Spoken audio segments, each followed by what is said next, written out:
a necessidade de buscar informação para ter segurança jurídica e diminuir os impactos causados pela paralisação. Nesse painel, especialistas vão apresentar o que há de mais atual do direito do entretenimento. Convidamos o senhor diretor jurídico da ABRAP, Daniel Moraes de Miranda Farias, para mediar esse painel.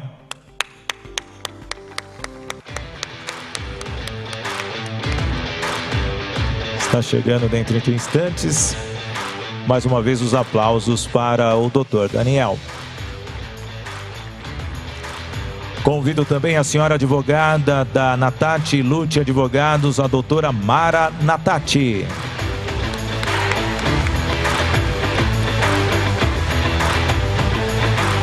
Convido da Dawi Advogados Associados, o senhor Fernando Dawi.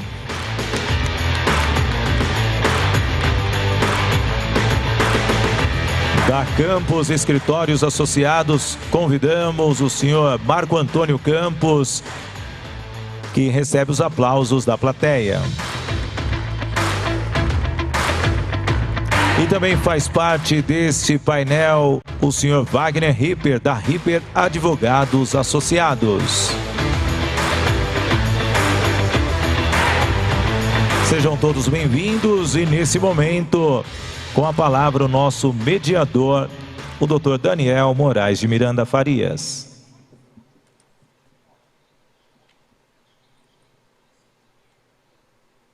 Bom dia a todos. Dia hoje a gente tem um painel jurídico. Vão ser abordados alguns temas por nossos colegas, integrantes atuais do nosso Comitê Jurídico da ABRAP. O doutor Marcos Campos vai falar um pouco sobre a minha entrada, a gratuidade, novidades e tendências. Doutora Mara, mudanças na legislação e legalização dos eventos com adoção de novas práticas. Doutor Fernando, adiamentos e cancelamentos de eventos em função da pandemia, direito dos consumidores e dos fornecedores. E o doutor Wagner, estruturas societárias e organização contábil de eventos em parceria. O painel ele vai ser conduzido com apresentações curtas sobre cada um dos temas e depois a gente vai fazer, de forma informal, vamos dizer assim, um bate-papo, tá? Em perguntas e respostas, destinar mais esse tempo para esclarecer o máximo de dúvidas que os associados tenham e que seja possível esclarecer. É conhecimento de todos que um tema tem ressoado muito, tem ficado em voga recente, sobretudo aqui no Congresso, que são os pronunciamentos dos governos municipais e estaduais a respeito do Carnaval 2022. Não era um tema que estava no painel, mas que será sim abordado e será contemplado nas perguntas e respostas, porventura existentes, de nossos associados. Então, iniciando o painel, eu gostaria de convidar a doutora Mara para falar sobre mudanças na legislação, legalização dos eventos com adoção de novas práticas. Bem-vinda, Mara. Obrigado. Obrigada, Daniel. Bom dia a todos. É um prazer estar aqui, poder falar do nosso setor depois de tudo que passamos, né, nesses momentos, e estar aqui com uma equipe que se esforçou muito durante todo esse processo para que a gente fortalecesse a ABRAP, e essa é a nossa intenção, e inclusive nos colocar à disposição de todos para dúvidas e perguntas e consultorias, o que for necessário em relação aos temas aqui abordados. A minha história começa no direito, quando no meu primeiro ano de formada eu entrei no escritório de advocacia e eles estavam fazendo o show do Rolling Stones no Brasil.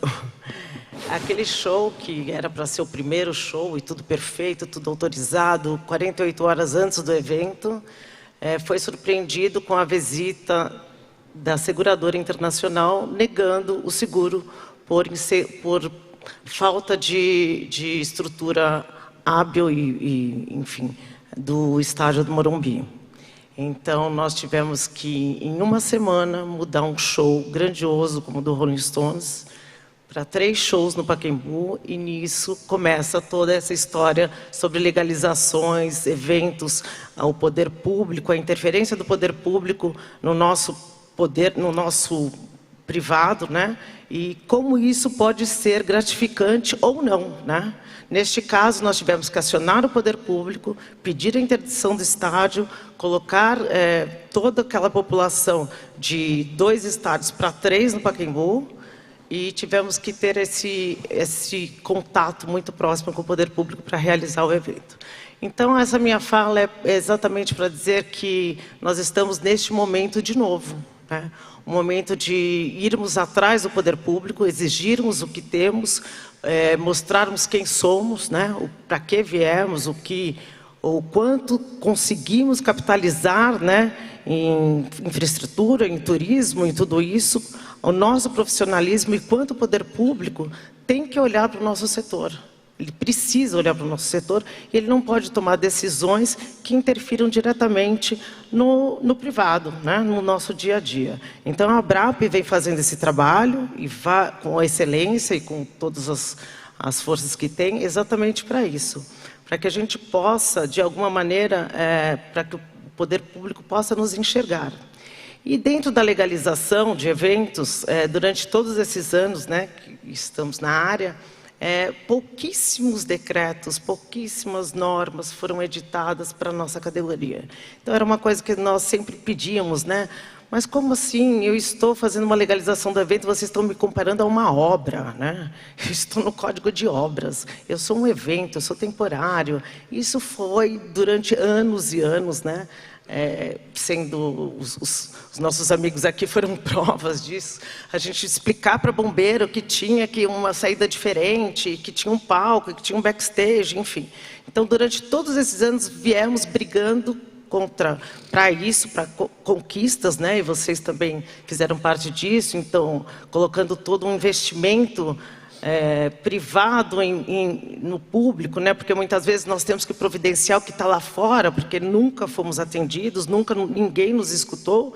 Isso foi melhorando, porém veio a pandemia, e de repente percebemos que não só eles têm que olhar para a gente, como eles têm que nos incentivar, eles têm que nos ajudar e fazer com que a gente cresça cada vez mais, né? Então, assim, a chance que nós temos agora é exatamente essa, de fazer com que nós possamos fortalecer a nossa categoria, fazer com que isso aconteça. Para isso, todos aqui passam por esse processo de legalização, de autorização de evento. A autorização de evento e o alvará é um direito de todos vocês.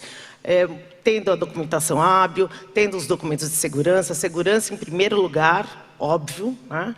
Então, hoje temos profissionais aí, engenheiros super capacitados no mercado, que podem garantir isso. Os processos de legalização também, apesar de que eles ficaram muito tempo parados, né, houve um grande avanço. Hoje você tem na cidade de São Paulo um guia de licenciamento e na cidade do Rio outro guia de licenciamento. Basicamente, essas 2 capitais que mais abrigam grandes eventos, eles simplificaram muito o processo de licenciamento, tá, gente? Isso é uma novidade até, porque há anos que a gente não tinha, apesar de várias solicitações, né, há anos que a gente não tinha essa evolução no procedimento de licenciamento de evento. Então, hoje nós temos 2 guias. Na cidade do Rio de Janeiro, há uma pequena diferença em que foi, pelo atual prefeito Eduardo Paz, criado uma consulta prévia, né, em que há o interesse da municipalidade na realização daquele evento, então ele é prioritário a outros que ingressem posteriormente, e com isso eles fazem mais ou menos, né, o que é de grande importância e o que não é de grande importância. Ambos, eu estou falando de Rio e São Paulo, gente, mas basicamente os meus colegas, inclusive, que são de outras praças, sabem melhor até do que eu, mas basicamente eu tenho acompanhado Curitiba, Porto Alegre e Recife. Então, isso é mais ou menos uma prática que é uma tendência que está acontecendo em todos os estados. O licenciamento, ele vai por um guia, em que um processo eletrônico, simples, em que você ingressa com toda a documentação, né, solicitada, como ARTs, documentos de segurança, basicamente, e a sua licença é concedida automaticamente. Alguns estados têm a vistoria da prefeitura, outros não existem mais, tá? São Paulo, ele pode ser ou não feita a vistoria, não é uma regra, uma norma como era antigamente. Antigamente o Contru vinha, fazia aquela vistoria, agora não. Eles podem, dependendo do risco do evento, nós temos o risco pequeno, risco médio, risco grande. Então, dependendo do porte de evento, eles fazem ou não a vistoria.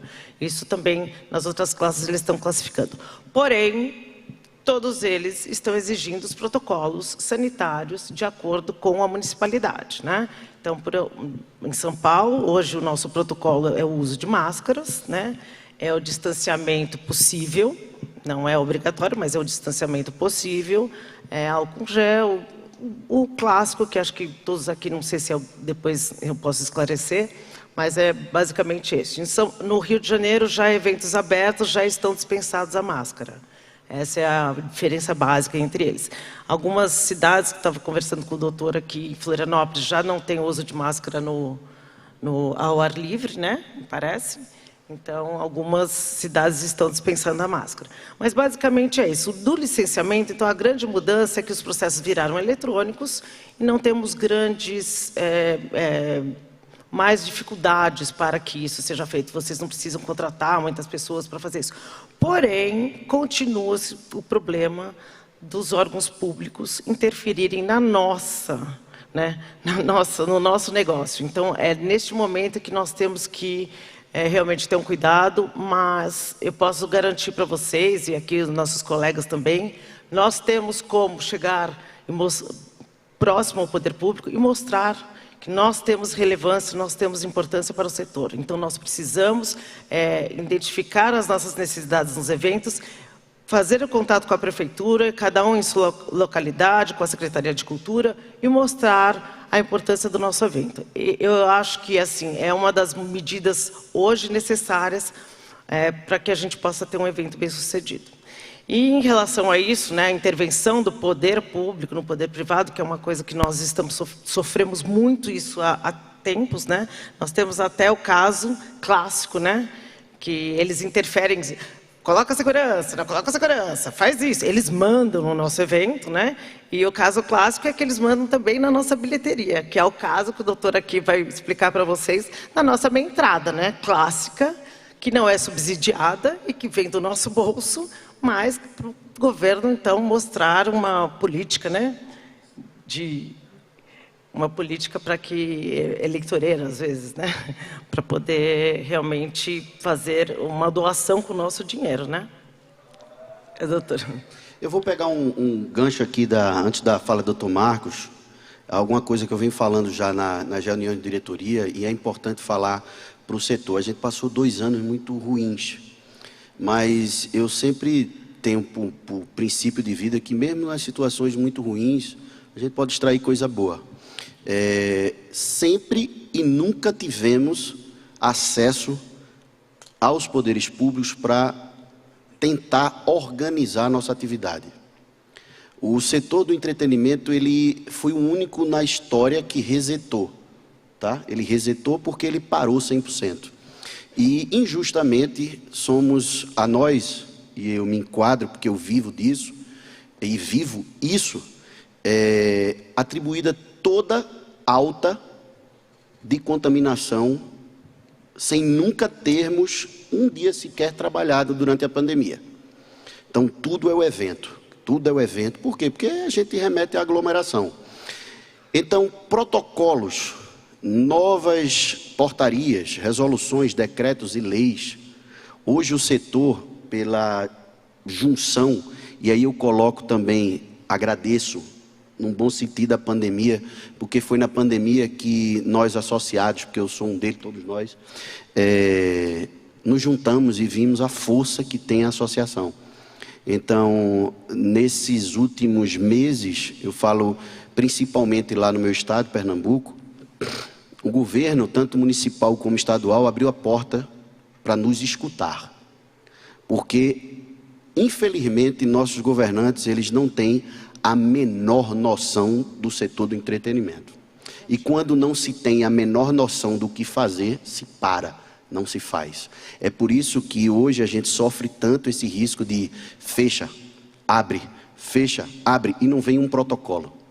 Então, os shoppings criaram protocolos, né? As outras atividades criaram protocolos. E a nós do entretenimento não foi oportunizado apresentar um protocolo.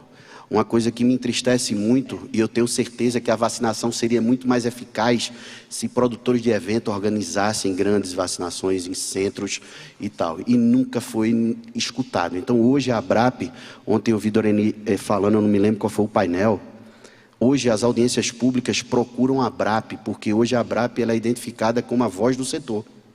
E isso é muito bom para a gente, porque é a hora do reset que o jogo zerou. Então a gente pode trabalhar junto aos poderes públicos para construirmos protocolos, rediscutirmos coisas antigas e erradas que não dá mais, né? Não, Daniel, até queria, né, dizer, aqui em São Paulo, junto com o Tobal, que é o diretor aqui da ABRAP, nós fomos atrás do prefeito, na época, o Bruno Covas, e nós desenvolvemos o protocolo. E ele assinou o protocolo, mas nós desenvolvemos o protocolo porque ele realmente falou, olha, na hora que abrir, pelo menos vocês já estão com o protocolo.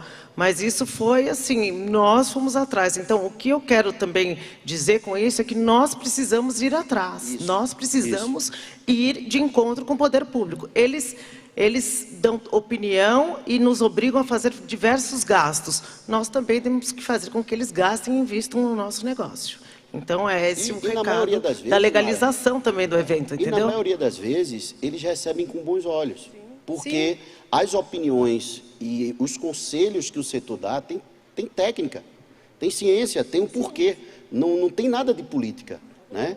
E o setor ele ficou obediente durante 2 anos.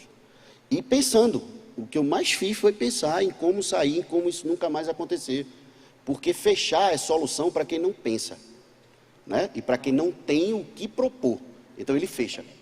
Então a gente não pode deixar que isso aconteça de novo com o nosso setor. A gente tem que dar um passo à frente. A gente tem que se aproximar do poder público e a associação como um todo. Eu tenho um viés mais calmo, mas eu já estourei e a gente não pode mais ficar calado. A gente tem que fazer campanha, a gente tem que entrar na justiça, a gente tem que fazer o que for necessário para não chacotear do nosso setor. Não dá mais para tudo colocarem na conta do setor do entretenimento, sem o setor do entretenimento ter contribuído para nada na pandemia, porque ficou parado, não é isso? Então a gente vai agora avançar por mais uma intervenção do poder público na nossa atividade. Dá a palavra aqui a doutor Marcos, que tão bem já falou e precisa falar muito mais para que as pessoas precisem entender que dá sim para a gente começar uma briga contra a meia entrada. Obrigado, Daniel. Bom dia a todos. Esse é o 3º congresso da ABRAP que eu venho. Há 2 anos atrás, quando eu vim aqui, a gente tinha 3 ações judiciais contra a meia entrada e o Doreni e o Lúcio compraram a tese de enfrentar o assunto da meia entrada de frente com um processo pleiteando indenização contra a União Federal, porque, como já foi dito, né, isso tem até voto de ministro supremo dizendo isso, a União Federal cumprimenta com o chapéu alheio. Então, eu, na época, no primeiro congresso, eu tinha 3 clientes que tinham ajuizado a ação contra a meia entrada pedindo a indenização. Graças ao apoio do Doreni, do Lúcio, do pessoal todo da ABRAP, eu apresentei a tese aqui no congresso há 2 anos. A tese foi aprovada, nós levamos 1 ano para conseguir materializar. No congresso do ano passado, na Assembleia Geral, ela foi aprovada, a contratação. No ano passado eu já tinha 15 processos de 15 clientes contra a meia entrada, e aí tivemos o êxito aqui na Assembleia Geral da ABRAP, novamente com o apoio da diretoria. E esse ano eu estou vindo ao 3º congresso para anunciar a vocês que nós já temos 115 clientes com processos ajuizados. Eu tenho 55 ações protocoladas na Justiça, meu escritório, e o maior deles é o da ABRAP. A ABRAP tem a sua ação coletiva, representando mais de 50 associados, e a tese, dia a dia, ela ganha corpo. Nós agregamos nesse último ano, trabalhando conosco, um dos melhores escritórios do Brasil, que é o escritório do professor Nelson Neri. Nós fomos consultá-lo para fazer um parecer de suporte à tese da meia entrada. Ele se apaixonou pela tese, virou parceiro do meu escritório, o escritório dele, que para mim é uma honra sem nome, né? E ele hoje advoga conosco essa causa, e o entusiasmo dele pela tese é uma coisa contagiante. Ele me diz todas as vezes: Marco Antônio, nós vamos ganhar essa tese no Supremo, porque o setor de entretenimento precisa disso e tem todo o direito a esse pleito, que é o pleito de que a União, que criou a meia entrada para atender o seu dever constitucional de ampliar o acesso à cultura, não pode indevidamente repassar os custos e os prejuízos decorrentes ao setor privado. Então, nós temos muita convicção nessa tese. Nós, neste último ano, agregamos um outro parceiro estratégico muito importante, o escritório de perícia Simonágio, aqui de São Paulo. É o maior escritório de perícias do Brasil em termos judiciais. Também também aderiu à nossa tese e está fazendo todos os trabalhos econômicos para demonstrar a procedência da tese da meia entrada e da necessidade da União ser obrigada pelo Judiciário a dar alguma forma de retorno, compensação, subsídio, benefício fiscal, a solução que seja encontrada.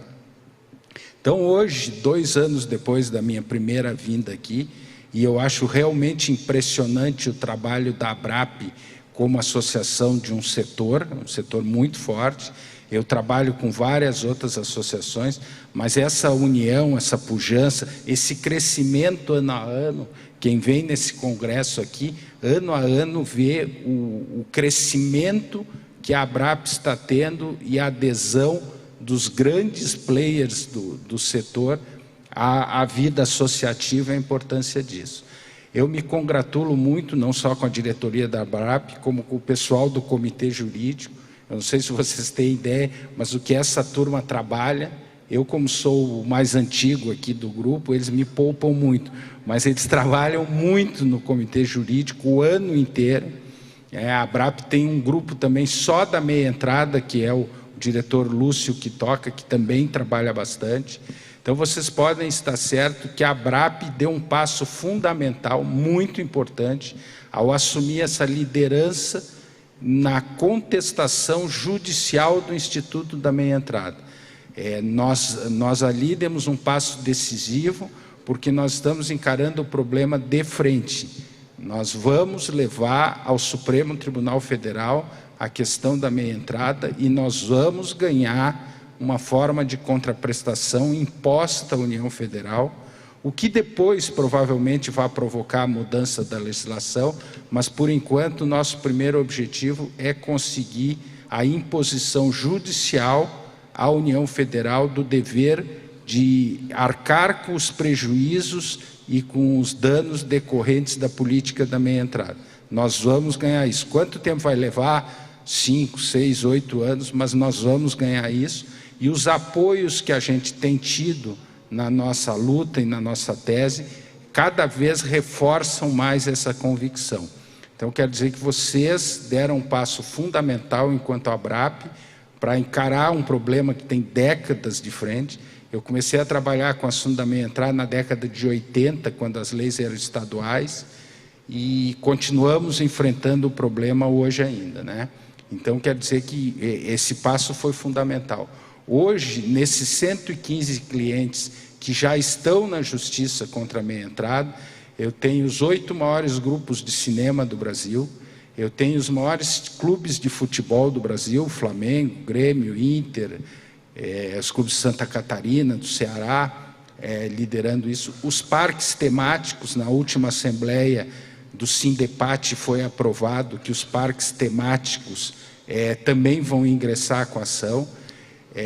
Nós temos produtores de eventos, desde a Opus lá do Rio Grande do Sul, que foi a minha primeira cliente, que está batalhando isso, Roberto Carlos, Planeta Atlântida, Rodeio de Barretos. A gente tem o setor do entretenimento muito bem representado pelos seus principais players, pelas principais associações, levando à justiça essa tese, o que nos dá a convicção que nós vamos ganhar.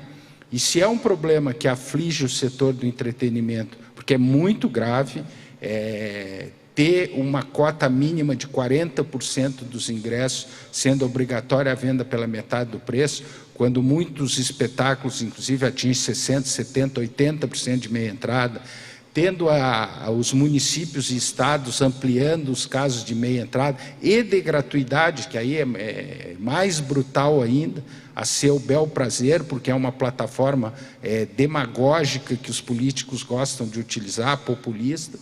Então, a ABRAP liderou esse enfrentamento de frente do assunto. E a mensagem que eu trago para vocês é de que nós vamos ganhar isso, vai levar algum tempo, mas a gente vai ganhar isso e ficará marcado na história que foi há 2 anos, num congresso desse, que essa tese teve um impulsionamento espetacular por parte da ABRAP, da sua diretoria e dos seus afiliados. Daqui a algum tempo, né, nós vamos ter um congresso aqui, talvez seja o 16º, 20º, não sei, em que nós vamos comemorar juntos que conseguimos virar esse assunto da meia entrada, que é tipo daqueles assuntos, eu brinco, parece vilão de filme de terror, né? Parece que morreu e ressurge, parece que morreu e ressurge, mas nós conseguimos um enfrentamento de frente e nós vamos ganhar isso e vamos comemorar isso num futuro congresso aqui da ABRAP. O Daniel, eu queria só pegar o gancho. Boa tarde, bom dia a todos, né? É importante colocar, Dr. Marcos, que para o produtor não é uma questão de estar contra a meia entrada, né? Então é longe disso. Nós estamos pedindo somente uma contrapartida do governo para que nos, de forma a abatimento de impostos ou ressarcimento de valores, coloque a mesma situação que é apresentada em outras públicas, né? Como o transporte público ou outras coisas que acontecem por aí. Então é só para complementar. É importante também, doutor Marcos, que alguns podem não ter tido conhecimento, ou seja, a primeira vez que tenham conhecimento da tese meia entrada e que possam consultar seus jurídicos. A tese do doutor Marcos, ela não ataca a tão falada inconstitucionalidade da norma. Isso. Tá? O viés é completamente diferente. Nós estudamos muito o assunto antes de entrar com a primeira ação e a nossa conclusão técnica foi de que qualquer enfrentamento pela tese da inconstitucionalidade não teria chance no Supremo. E aí se criou a tese de pleitear o ressarcimento. Como o Wagner assinalou muito bem, a gente cita no nosso processo inúmeros casos, aliás, são 100% dos casos que existem no Brasil, de uso de um bem ou serviço particular por um ente público, tem contraprestação, com exceção da meia entrada, é o único.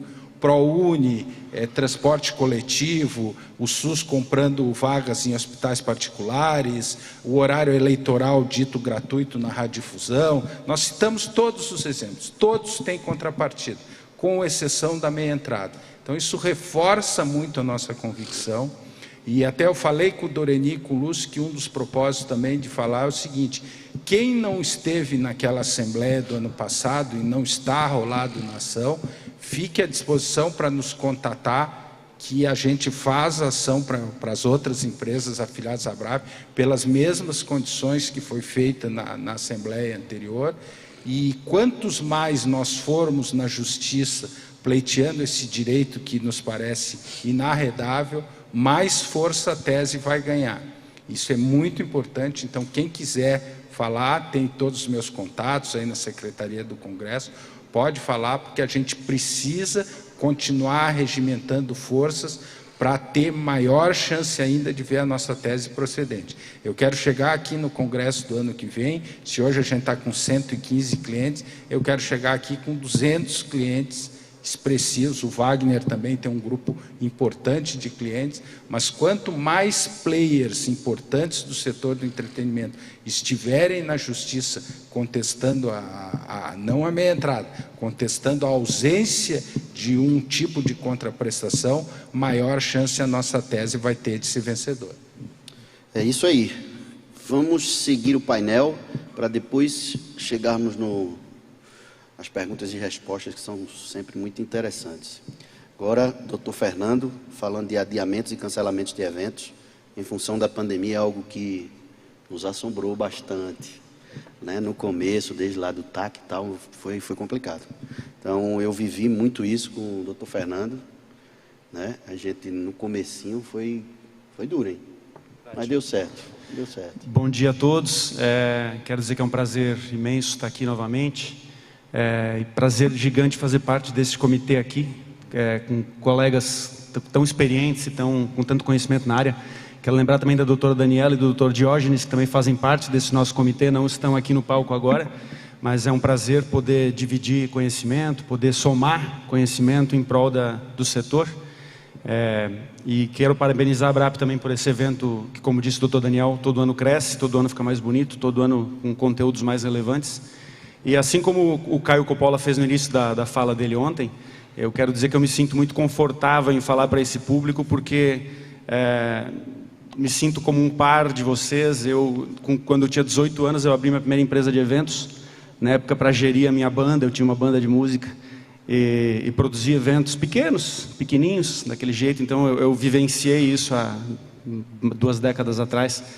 Como funcionava. Depois me tornei advogado e atuante no setor há muito tempo.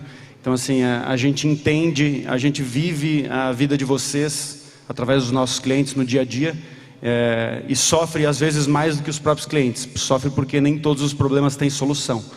E aí eu vim aqui para tratar hoje de um tema que é o tema foi o mais falado talvez no ano passado nesse painel, que é a questão dos adiamentos e cancelamentos dos eventos em função da pandemia. Tem um materialzinho preparado, não sei quem é que vai colocar ali na tela. Eu tenho ele aqui. Sou eu mesmo que coloco? Opa, então volta. Eu só coloquei na tela, é só uma pinceladinha. Todo mundo certamente teve acesso à Lei 14.046/2020. Eu brinquei hoje de manhã com os colegas aqui, que hoje de manhã eu acordei no hotel e fui dar uma lidinha na lei de novo. Por quê? Porque o Brasil é um país tão incerto, que o passado até do Brasil é incerto e o futuro nem se sabe. Então poderia ter tido uma mudança da lei essa semana e a gente nem saber. Então eu brinquei que hoje em dia todo mundo tem acesso ao celular, não custava nada dar uma lidinha, mas não mudou, recentemente não mudou. E o Brasil também existe uma outra certeza, que nem toda lei é feita para ser cumprida, né? Especialmente por quem julga, especialmente pelo Poder Judiciário. Então, todo mundo conhece a lei, né? Eu só coloquei na tela as pinceladas principais. A lei prevê, todos vocês sabem, que na hipótese de adiamento ou de cancelamento de serviços, reservas e eventos, incluindo shows e espetáculos, o fornecedor, né, o prestador, o organizador do evento, não precisa devolver, reembolsar o consumidor se ele oferecer ou a remarcação ou um crédito, né? Certamente todo mundo passou por isso, e o doutor Daniel lembrou bem, lá no início do ano passado, ainda em março do ano passado, doutor Daniel, nós construímos através da ABRAP um termo de ajustamento de conduta com o Ministério Público, que depois serviu de inspiração para a edição dessa lei, que veio em seguida, com alguns melhoramentos em relação ao que a gente tinha no TAC. O TAC até deixou de ser necessário a partir de um determinado momento. Mas assim, a lei, no nosso entendimento, nós advogados, ela é bastante objetiva. Se eu oferecer a remarcação ou se eu oferecer o crédito, eu não preciso devolver. Mas, infelizmente, não é isso que a gente tem encontrado em todos os casos no Poder Judiciário. E aí o que eu trouxe aqui para vocês são umas pinceladas do que a gente tem visto, alguns exemplos que a gente tem visto de problemas práticos na aplicação dessa lei. E o primeiro deles está aí na tela. Eu trago exemplos, inclusive, com o número dos processos, até disponibilizo para os colegas que quiserem depois, para ajudar. É um caso de um julgamento de processos, tanto no Rio Grande do Sul quanto na Bahia, que determinaram que uma produtora de evento, que talvez esteja aqui, reembolsasse o ingresso do show da artista Taylor Swift, por entender que o consumidor não é obrigado a assistir a uma apresentação de um artista diferente daquele que ele é fã. Porque observem, o que diz a lei? Eu posso oferecer o crédito para você usar em outro evento meu. a justiça vai dizer assim, não é bem assim. Se é o que ele não quiser ir no outro porque ele era fã da Taylor Swift, ele tem direito a receber o dinheiro de volta. Não é o que está escrito na lei, mas infelizmente é o que o Poder Judiciário disse, nesse caso, né? Mais exemplinho para vocês. Existiu uma discussão, o doutor Daniel vai lembrar bem disso, lá na origem do TAC e também na construção do texto da lei, na qual a ABRAP foi protagonista, sobre se ele se aplicaria nas relações comerciais que não fossem com o consumidor final. A produtora do artista com o produtor do evento, diversos outros exemplos que todos vocês vão conhecer. E se chegou à conclusão que era melhor colocar algumas hipóteses na lei para que evitar essa discussão no futuro. Então, na Lei 14.046, tem um artigo que fala das relações dos artistas com os produtores dos eventos. Diz, inclusive, que os artistas também não são obrigados a reembolsar os seus cachês, caso se comprometam a fazer o evento até a data limite, que é 31 de dezembro do ano que vem. Mas ficou, de alguma maneira, uma lacuna em outras relações, que não são essas relações entre artistas e produtores, que tem uma regra específica na lei. E aí a justiça começa a interpretar do jeito que ela quiser. Então, está meio cortado ali, mas acho que dá para ler.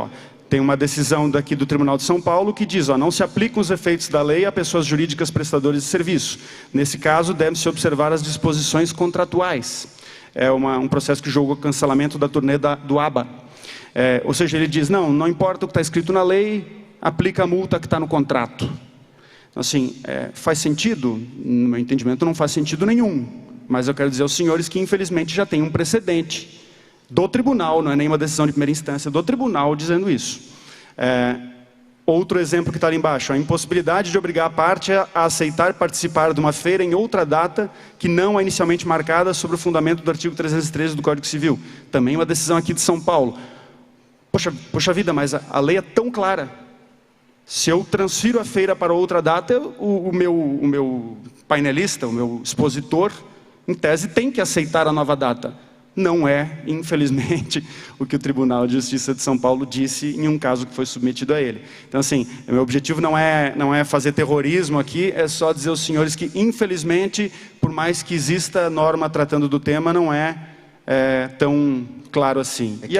É que eles julgam, né, pela regra do normal, uma situação de exceção. Que a lei foi feita para aquela exceção. Mas é difícil fazer as pessoas entenderem. O que o TAC lá no Senacom, que a gente colocou muito bem, eles escutaram bastante a gente, foi o seguinte, olha, o mundo pausou. Então, o pause é a melhor solução.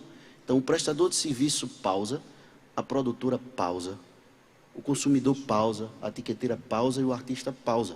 Quando voltar ao normal, liga todo mundo de novo. Isso mantém a cadeia viva. E o TAC foi isso e a lei foi para isso. Mas aí quando você vai para o judiciário e ele começa a julgar pela regra normal uma situação de exceção, é muito complicado. Sim, a lei foi editada exatamente para proteger o setor, e ponto. Este era o objetivo dela, né? Ela tem um período, né? Isso. Ela fala de um período. Então, no nosso entendimento, seria óbvio que ela deveria ser aplicada em todas essas hipóteses, mas nem sempre é. E aí eu trago mais alguns exemplos para os senhores, relacionados a eventos sociais, casamentos e formaturas, especialmente, né? E possivelmente nós temos aqui empresas que trabalham nesse segmento. Primeiro caso que eu trago ali em cima, a decisão do Tribunal de Justiça do Distrito Federal. A empresa não comprovou que já tinha tido despesas para fazer o evento. Então ela é obrigada a devolver. Pô, mas onde é que está escrito na lei que eu tenho que comprovar que eu já gastei? E outra, que difícil de comprovar que eu já gastei. Porque vamos imaginar que seja um casamento, comprei comida. E outras, as empresas usaram, todo mundo sabe disso, né? As empresas usaram os recursos que elas tinham de venda de ingresso, de venda de serviços, de reservas, quando a pandemia começou, para sobreviver, para pagar os salários dos funcionários, para pagar as rescisões de quem foi demitido, para pagar obrigações que não tinham como pedalar, né? Então assim, não tinha comprado a comida do casamento, então é obrigado a devolver o dinheiro do noivo. Não faz sentido nenhum, não é o que está escrito lá.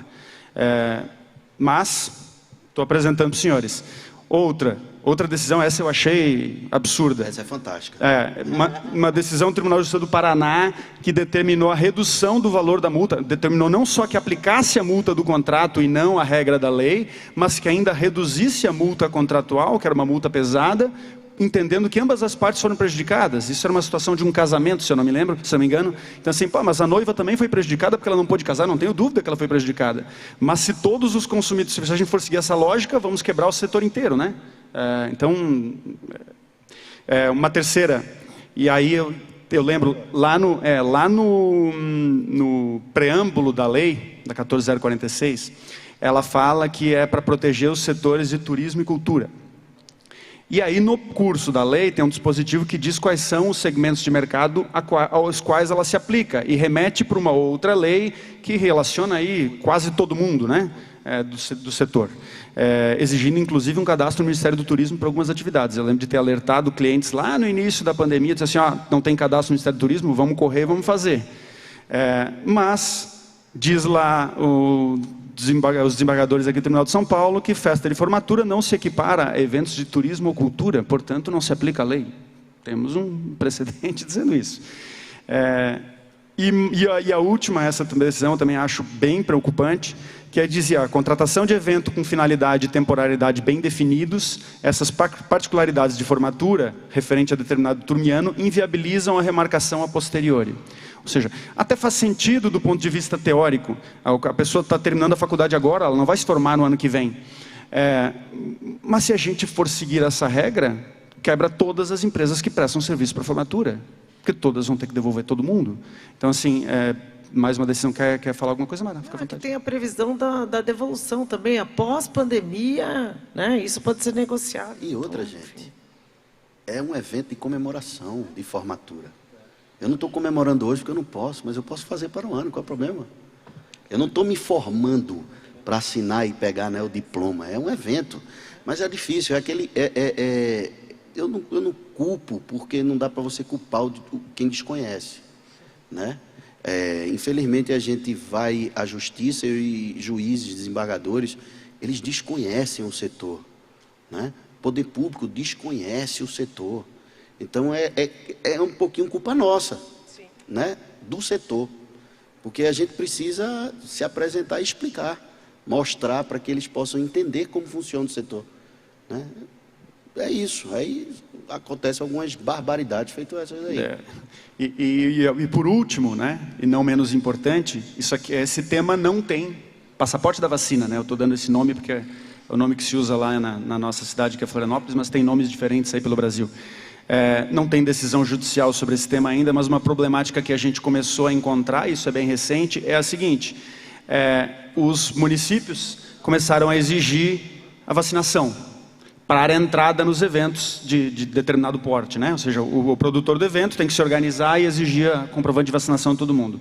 Mas existem pessoas que não querem se vacinar, que não quiseram se vacinar. Ou existem pessoas, faixas etárias, que ainda não chegou à segunda dose. E às vezes o poder público exige as duas. E aí a pessoa entra em contato com o produtor do evento e diz: essa norma nova, eu não quero meu dinheiro de volta. Eu não posso ir no evento, eu quero meu dinheiro de volta. E aí a questão é: devo devolver ou não devo devolver? E aí eu trago para reflexão aqui de todos, ali está no último item, o fundamento principal, no meu entendimento, para não devolver, é que lá na Lei 13.979 de 2020, essa é uma lei de 6 de fevereiro do ano passado. Essa lei ela foi editada pelo governo federal quando começou a pipocar coronavírus na Europa. Ou seja, não tínhamos ainda calamidade pública no Brasil. É a lei que regeu o que poderia ser feito na sequência. E essa lei tem um artigo 3º, inciso 3, a linha D, que autoriza a compulsoriedade da vacinação, como determinação do poder público. Ou seja, lá já na época, antes da pandemia existia, o estado de calamidade existia, já existia uma lei federal que previa a possibilidade da vacinação ser compulsória. Portanto, não há justificativa, no meu entendimento, aqui meu singelo entendimento, não tem precedente ainda sobre esse tema, pelo menos não localizei, em ser obrigado a devolver ingresso pelo simples fato do consumidor optar por não cumprir o plano de vacinação, porque isso já seria uma obrigação, uma compulsoriedade legal dele. Então, assim, são só algumas pinceladas sobre esse assunto, para que vocês entendam o tamanho do problema em que a gente vive. Não que os senhores certamente já não saibam, porque já não devem estar passando por essa situação.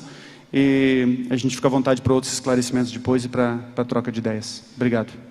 Obrigado a você, Fernando. Só complementando aqui esse teu raciocínio, eu também utilizaria o próprio princípio da norma, que quem tem que decidir se cancela ou se adia é o produtor, não o consumidor.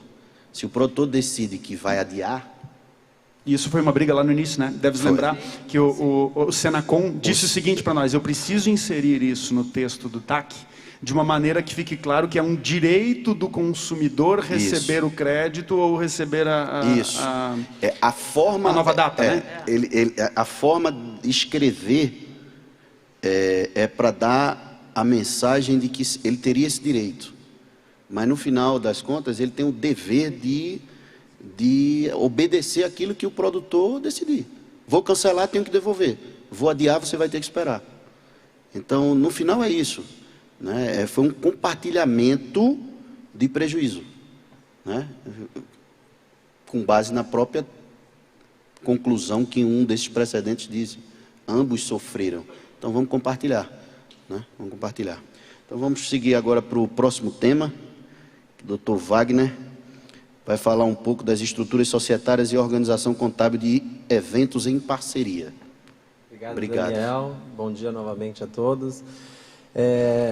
Estrutura societária e gestão contábil centralizada é um assunto que não é muito atrativo, né? Principalmente para um grupo como esse, de produtores de eventos, que lida com diversos prestadores de serviço, tudo de última hora, né? Acaba acontecendo aquela pressão de momento. Mas é muito importante para o setor começarmos a criar formalidade e, dessa forma, sermos entendidos pelo poder público como um mercado regulado. Queria aqui já agradecer à ABRAP, que mais uma vez, através do presidente e toda a sua diretoria e nosso comitê, tem trabalhado nesses últimos anos por esse reconhecimento do poder público, né? E passar para vocês algumas coisas que aconteceram. Eu tive a oportunidade, por exemplo, de participar de uma operação de fiscalização de todo o setor, chamada No Show, que foi uma força-tarefa entre Receita Federal, Ministério Público, Prefeitura, entre outros órgãos. Estive lá mais de 11 vezes no setor de combate à sonegação fiscal, e eles ainda encaram o nosso setor como um mercado informal, né? E que precisa ser regulado. E por isso nós trouxemos esse tema aqui ao painel hoje, para falar da importância de termos nesses procedimentos em parceria, que todos nós sabemos que não é possível fazer todas as praças sem pegar o conhecedor local, para que não fosse só feito um contrato de coprodução, que muitas vezes ele é impossível de gerenciar contabilmente, centralizar essa informação, fazendo com que o produtor tenha uma perda de eficiência de impostos, né? E de resposta para o poder público como gestão em si. Então, um contrato de coprodução, quando tem, né, porque muitas vezes na correria acaba não conseguindo fazer, você não consegue provar para o poder público que parte da receita ficou com um, parte da receita ficou com outro. Você acaba tendo uma bitributação nisso, porque na possibilidade de lucro você tem que emitir uma nota entre um parceiro para o outro. Empresas optantes pelo lucro real, elas acabam pagando cada uma parte das contas no evento, e elas podem não conseguir o crédito do PIS e COFINS por aqueles serviços que elas acabaram pagando, porque nem sempre todos os serviços geram crédito de PIS e COFINS. Então, nós entendemos importante trazer esse tema para falar sobre os procedimentos que hoje em dia o mercado vem aceitando, que são as sociedades, tanto a sociedade em conta de participação, SCP, para aqueles que querem, em acordo de coprodução em sociedade, deixar um dos sócios ocultos. Ela não tem personalidade jurídica, então você acaba não conseguindo abrir uma conta, mas você acaba gerindo toda a contabilidade pelo sócio ostensivo, deixando um dos sócios oculto. Você não tem que registrar na junta comercial, é um procedimento super rápido. Então, eu acredito que os produtores muitas vezes deixam de fazer isso porque acreditam que vai ter muita burocracia, demora, né, para conseguir avançar nesse tema, mas é uma coisa super fácil, é um contrato entre partes. Hoje, desde 2014, você é obrigado a fazer um registro na Receita, mas onde não aparece o nome do segundo sócio, somente o do ostensivo, e você passa a ter um CNPJ. Com isso, você faz uma gestão contábil centralizada, consegue se aproveitar de todos os créditos, tem uma eficiência de impostos, que aí a gente consegue fazer uma inteligência tributária sem ser abusiva, né, mas dá com certeza uma economia considerável.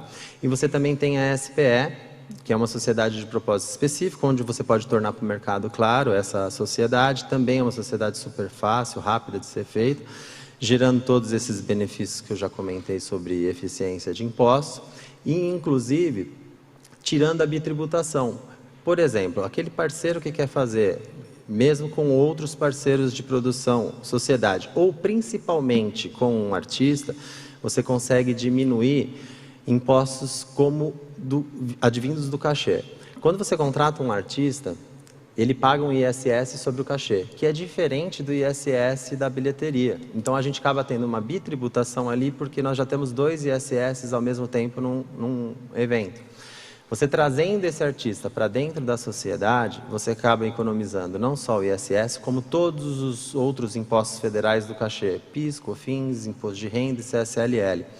Então, a gente tem criado hoje essas saídas jurídicas com o intuito de melhorar a eficiência tributária, trazer o poder público para dentro da nossa categoria, entender a formalidade, vendo que nós estamos trabalhando sim dentro da lei, conseguir prestar todas essas informações de maneira prática, centralizada, né?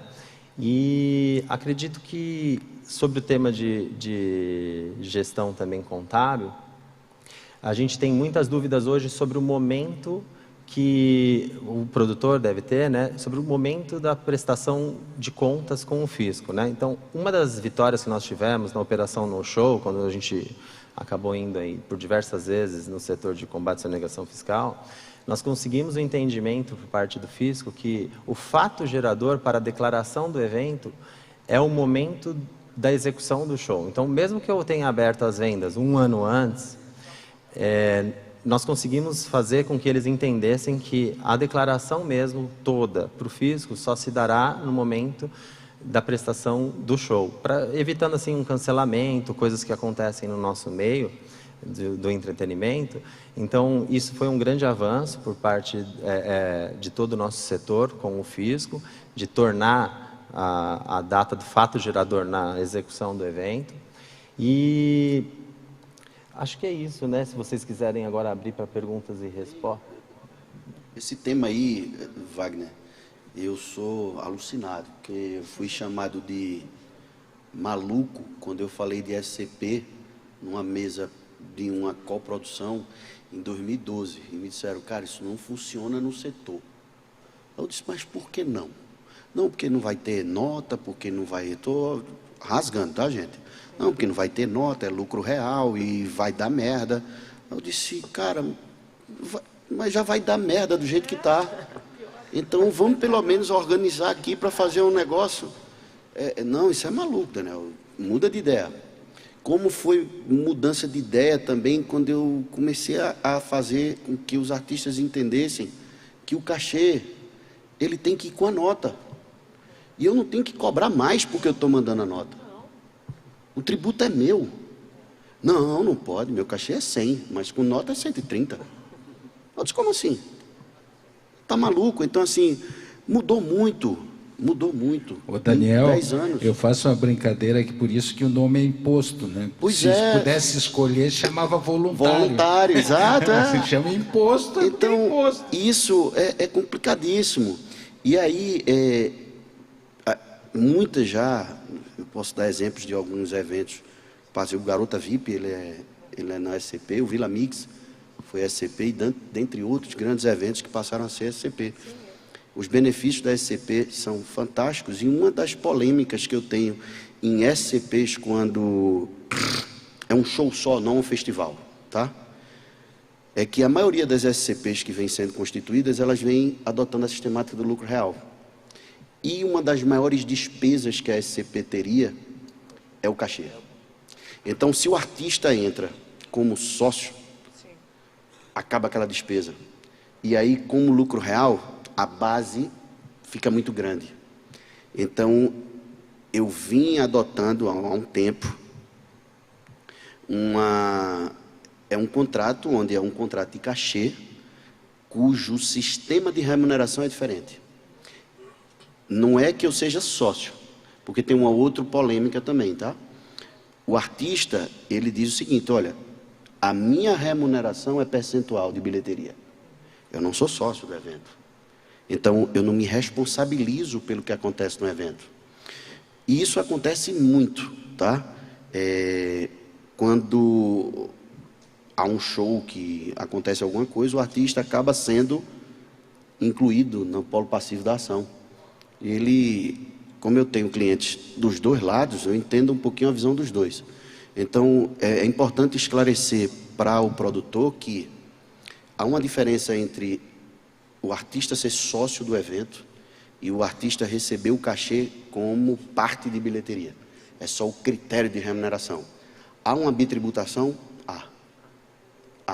Porque o artista vai querer o faturamento da bilheteria. E na bilheteria eu tenho um custo tributário. Então, muitas das vezes eu tenho sugerido que essa conta seja feita por dentro. Ou seja, eu pego o imposto que o artista vai pagar com o imposto que o produtor vai pagar da bilheteria e rateio conforme a proporção que ficou ajustada.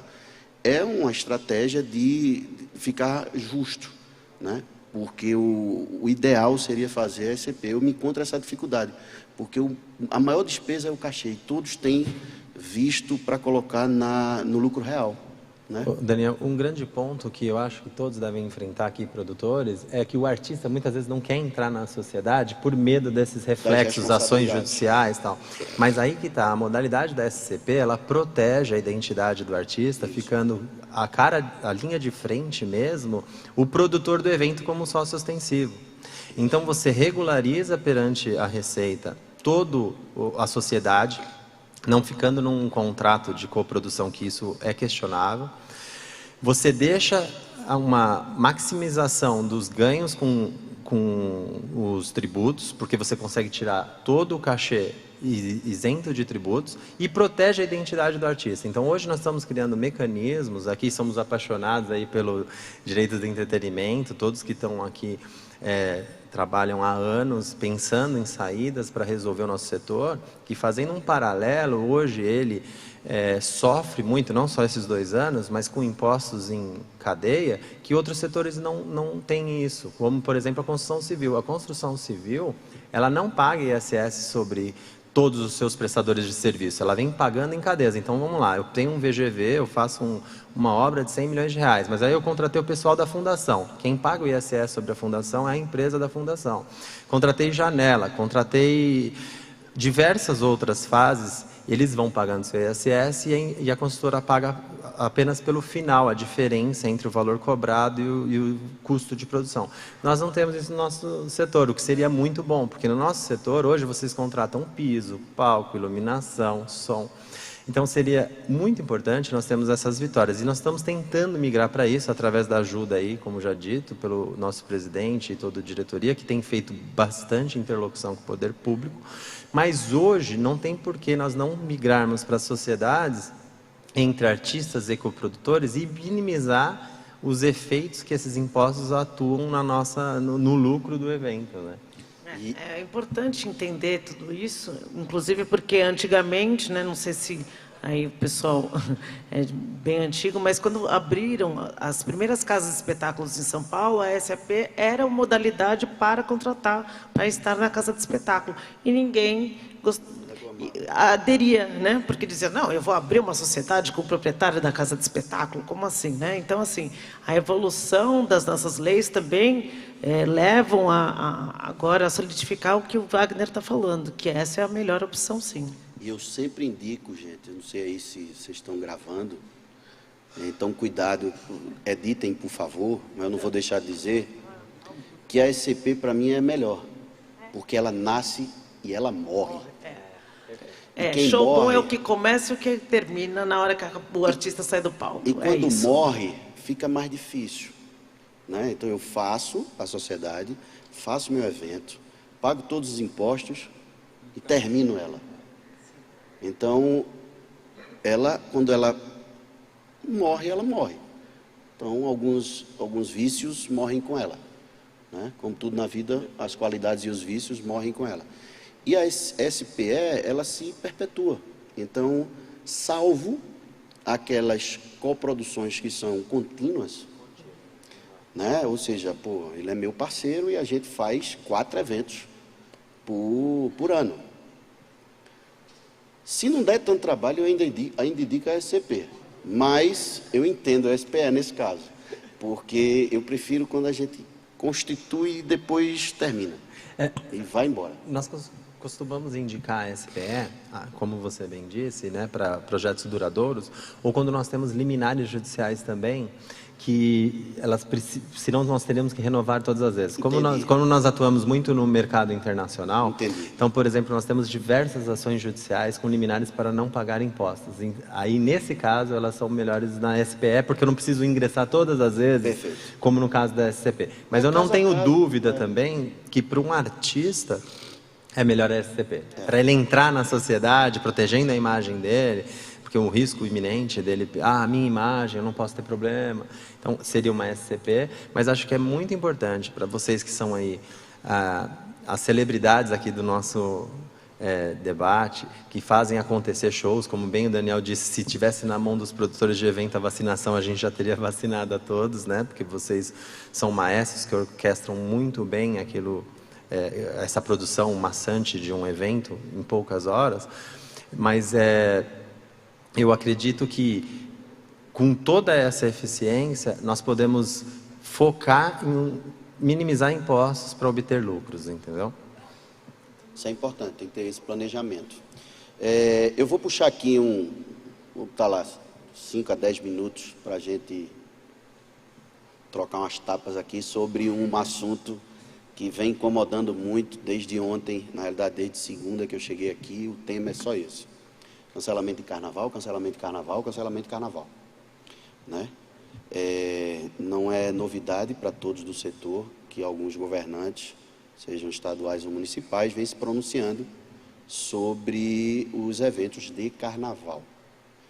Eu uso como a coisa que eu venho falando lá atrás, o desconhecimento faz com que eles fechem, né? Não sabe nem se vai chegar, a que nível vai chegar, mas eles preferem, pela opinião pública, fechar, né? E, mais uma vez, jogar o setor, no mínimo, numa preocupação gigante, né? Como tem gente que eu conversei ontem, muito aqui, muito preocupado de como vai acontecer. Graças a Deus, até o presente momento, todas as manifestações vêm dando a entender que os cancelamentos serão públicos, shows públicos. E eu tive a felicidade hoje, né, aqui conversando, Doreni trouxe, Fernando, lá de Santa Catarina, não foi? Que eu tinha ontem duvidado se um governante iria publicar algo com a realidade da notícia, que olha, eu não posso autorizar evento público porque eu não tenho condições de implantar um protocolo sanitário que eu exijo do privado. E ontem, em Santa Catarina, parece-me que foi dito isso, não com essas palavras, não tem esse teor de confissão, mas de alguma maneira ele normatizou num decreto deu a entender isso, que não poderá os eventos abertos, públicos, que não conseguirem fazer o controle do protocolo. Isso. A semana passada nós construímos uma nota, né, técnica jurídica, informando isso, nosso entendimento sobre a questão, e diferenciando o evento de carnaval do evento no carnaval. Eu tenho essa convicção de que o evento no carnaval é só uma questão de período. Eu já tenho hoje o evento liberado, com as regras de protocolo, sanitário e tudo mais, eu já tenho hoje. É a mesma situação, só vai mudar o período. Eu vou sair de dezembro e vou para fevereiro. Então, a rigor, nada justificaria a proibição, né? São atos do poder público, atos administrativos, precisam de fundamento, razoabilidade, eficiência, né? Porque até hoje não tem nenhum estudo de que os eventos realizados recentemente sob protocolo contribuíram negativamente com a pandemia, né? E é isso, eu queria ouvir então um pouco a opinião de vocês, de forma mais breve, porque eu acho que vai vir pergunta disso aí à torta e à direita. Eu, como manifestei aos colegas antes, eu confesso que eu tenho um pouco de medo de decretos de última hora, lá no metade para o fim de fevereiro, criando, talvez sem justificativa nenhuma, ou com base em um possível aumento de casos que possa existir por essa nova variante, que às vezes pode ser até irrelevante do ponto de vista de óbitos ou de internação hospitalar, mas às vezes o governante se agarra num mínimo fundamento, numa mínima coisa para editar uma norma totalmente proibitiva. E assim, eu concordo totalmente com o Daniel, e debatemos isso muito nas últimas semanas, que a licença administrativa, ou seja, a autorização para realizar o evento, ela tem que estar baseada nos critérios que existem, normativos, critérios legais. Ou seja, se nós nos adaptarmos aos critérios, nós temos o direito de fazer nosso evento. Agora, estamos vivendo desde o início do ano passado, eu não vou chamar de ditadura porque seria pesado, mas atos de demonstração de força ou de briga de força entre estados e municípios, muitas vezes editando normas sem embasamento objetivo. Não é assim, surgiu, vamos imaginar o seguinte cenário: vem a variante nova para o Brasil e explode o número de óbitos. Eu não tenho nenhuma dúvida que vai surgir norma proibitiva. Agora, a campanha midiática que se tornou sobre o Carnaval faz com que exista um risco de não acontecer isso e mesmo assim virem normas proibitivas, por exemplo, proibindo todos os eventos para mais de 500 pessoas a serem realizados entre os dias X e X para pegar o Carnaval. Faz sentido? Não faz. Pode ser questionado? Pode. Mas todos nós sabemos que os enfrentamentos na justiça para questionar os atos do poder público não têm sido bem-sucedidos. Então, assim, apenas faço esse alerta, que é um receio que eu tenho. Eu espero que isso não se concretize, e aí eu acho que a força da ABRAP, dos próprios produtores, nos seus municípios, para desde já conversar com as autoridades que definem isso, os secretários de saúde, os prefeitos municipais, para que eles entendam que não faz sentido editar normas sem fundamento, que é contra isso que a gente tem que brigar, no meu entendimento. Perfeito, Fernando. E eu acho que um outro ponto de atenção para todos os produtores é com relação à utilização de máscara. Não adianta só ter o evento também e ter a exigência da utilização de máscara. Hoje, não sei se todos sabem, mas custa R$ 5.293 cada autuação por pessoa sem máscara, o que inviabiliza um evento. Então, seria importante não só regulamentar a possibilidade do evento, mas também tirar a exigência da máscara, ou deixar bem claro que seria só para um funcionário sem a utilização de máscara, e não o público, porque é impossível controlar o público, já visto aí futebol ou qualquer outra coisa. Imagina num carnaval você ter que controlar o público com a utilização de máscara. Por mais que já tenha editado aqui, por exemplo, no estado de São Paulo agora, que a partir do dia 11 não utiliza-se a máscara, né? Mas em locais abertos, sem aglomeração. Sempre nós estaremos falando em entretenimento com aglomeração, e aí ainda existe a necessidade da utilização, então é um ponto de atenção para a nossa interlocução. Logo nos primeiros eventos, eu fui para alguns, o público ele esperava para tirar a máscara quando ia no bar. Hoje ele tira após a catraca. Passou a catraca, ele tira a máscara, e acabou. E acabou, não tem mais mistério. Então, a gente precisa hoje agir para o Carnaval. Exato. Então, cada associado, né, que tenha esse acesso, ele precisa se prontificar e se aproximar dos poderes públicos municipais e estaduais, né, colocando, dizendo, olha, estou com protocolo, estou fazendo, os eventos de hoje não são diferentes dos de fevereiro, vou fazer em janeiro, tudo protocolo, tudo bonitinho, então, por favor, me deixa quieto, né? Para que a gente não atue após o ato, porque atuar após o ato... Hoje de manhã, vindo para cá, conversei com o doutor Fernando comentando aqui de manhã, eu vi na Folha que a prefeitura de Alto Tietê, todas as cidades do Alto Tietê cancelaram o carnaval. Eles já decretaram, então, que não haverá carnaval de rua para esses municípios. Eu acredito que a maioria deles não tem o patrocínio do carnaval. Então, assim, a minha impressão inicial é de que cidades aonde não existe um patrocinador, onde o erário público vai ser envolvido diretamente no carnaval, imediatamente, eles, por prevenção, já estão cancelando o carnaval de rua. Mas isso é uma questão que realmente o doutor Daniel tem toda a razão e nós temos que ser proativos imediatamente e garantir o direito da população de sair e ocupar as ruas. Isso é um direito que nos foi colocado e como o futebol, como outras atividades estão acontecendo, então a atividade de carnaval não tem o porquê ser marginalizada com essas atitudes do poder público. Até porque eu vou ser muito sincero, eu sou de uma cidade, né, que o carnaval é muito forte, Recife e Olinda. Os aluguéis de casa em Olinda, eles ocorrem muito para trás. Eu não sei como é que o poder público vai intervir, porque o cara vai estar dentro de casa. Ele pode ir para a rua. Exatamente. E lá em Olinda não precisa de banda, não. É uma Isso não é panela evento, só. isso é manifestação. E como é que vai ser? Volta para casa, chicote no meio da rua, volta para casa. Eu não sei como é que isso vai acontecer. Então, nós, e aí eu sei que tem alguns produtores que tinham já planejados e tinham até acertados, contratados, né, apresentações públicas, produtores, representantes de artistas. A energia hoje é para salvar o privado, porque o público, na minha opinião, já foi. Na minha opinião, já foi. Não tem como retroceder, não.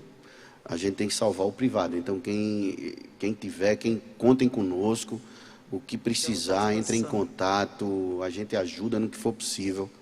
A ABRAP está à disposição para agir, atuar como for necessário. Não deixem acontecer o que aconteceu no passado. A gente fica esperando, quando acontece, reclama.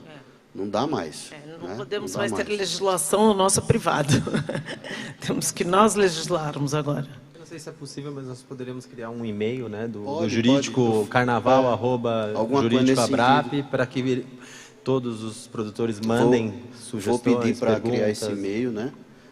Um e-mail específico, e a gente compartilha para todos que recebam. Gente, foi isso. A gente apresentou alguns painéis. Chegou a hora que, particularmente, eu mais gosto, que é a abertura para pergunta.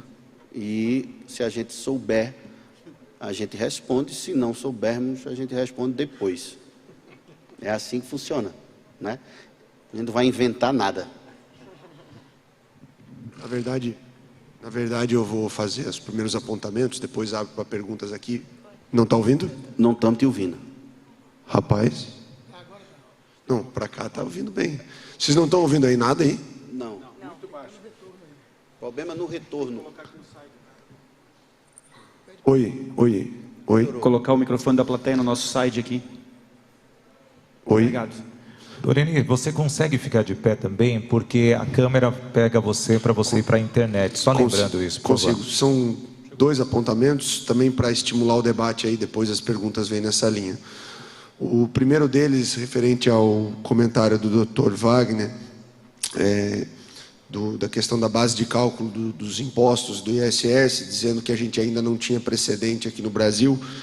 Tem um precedente interessante da Lei Nova de Salvador, que já permite abater da base de cálculo do ISS as despesas que recolheram o ISS retido no município.